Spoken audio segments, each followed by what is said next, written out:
Aloha, this is Dr. George Cromack from RenewYourself.net, and more questions coming in on the relationship or some kind of comparison, some information about dry fasting versus water fasting versus juice fasting versus juice feasting. So where does dry fasting come in on this? In my opinion, one of the better applications of dry fasting is for someone that's really cleansed and has done a lot of juice feasting and juice fasting and been on a really clean diet with a balanced life, doing yoga, pranayama, meditation, some exercise. Their body is nutritionally balanced and strong, and they have some muscle tone on them. The time for a person like this to maybe do a dry fast is, in my opinion, something like on a longer juice feast, juice fast, and something like maybe 30, 40 days or longer on something like E3 Live and juice. If you have enough tissue on you to support that and everything else is intact, you get really cleansed at that point. I mean, if you're already pretty cleansed before you start it, the tissues are, you're through a lot of the superficial stuff. You've already gotten a lot of the deep stuff out. You've been into this for a while. At that point, you don't have really, everything's so shrunk down here, and you've really kind of almost transcended eating, and you actually may need less juice. At that point, you can do, maybe 1 or 2 days without the E3 Live and just some juice after, maybe say hypothetically 40 days into it, 38 days into it, whatever.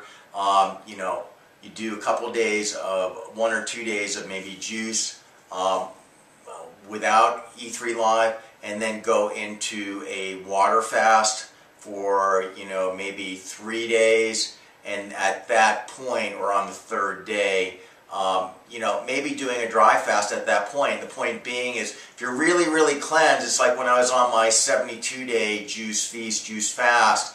I did a 3-day water fast from day 60 to day 63, and it was just, bliss. I didn't need much water, and I wasn't weak, and I just was kind of in meditation all the time, just laying in bed, and the mind was really still.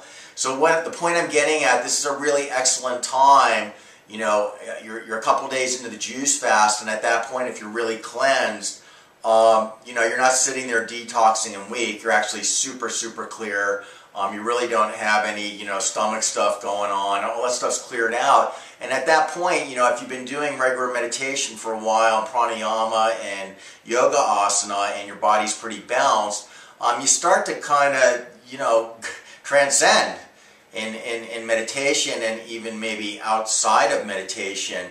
And so the dry fasting just allows you to not have to get up and go to the bathroom to pee from drinking a lot of water or juice, but at the same time, it's not really this big, it's just kind of almost a comfort. You just don't need to move, so you can actually sit there in meditation and go deep into meditation for long periods of time, or just resting and kind of just falling into that state of more complete kind of merging union, whatever like that. You're getting into these kind of transcendental and peak experiences. So it's kind of internal. You can have a lot of moments where your metabolic rate just basically in deep transcending goes to zero. Your heart and respiration would stop, and it's not even on a conscious exertion level. There's just no strain there in the physiology, and but you're awake inside. So this is a kind of a great time to maybe be dry fasting for a day or so, maybe 36 hours, and quiet. You're in silence. You're doing a lot of meditation.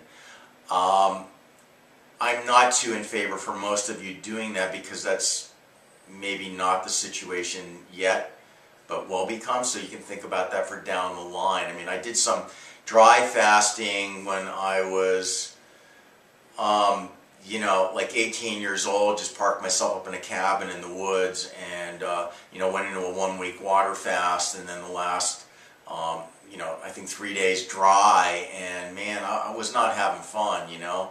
And I don't know that I felt a lot better afterwards, to be actually quite frank with you. The suffering far outweighed the you know, whatever benefits I felt afterwards. On the other hand, you know, when I water fasted within the context of that long fast, and I've been, you know, doing more work over a number of years, it was actually a quite enjoyable experience with, you know, a lot of benefits.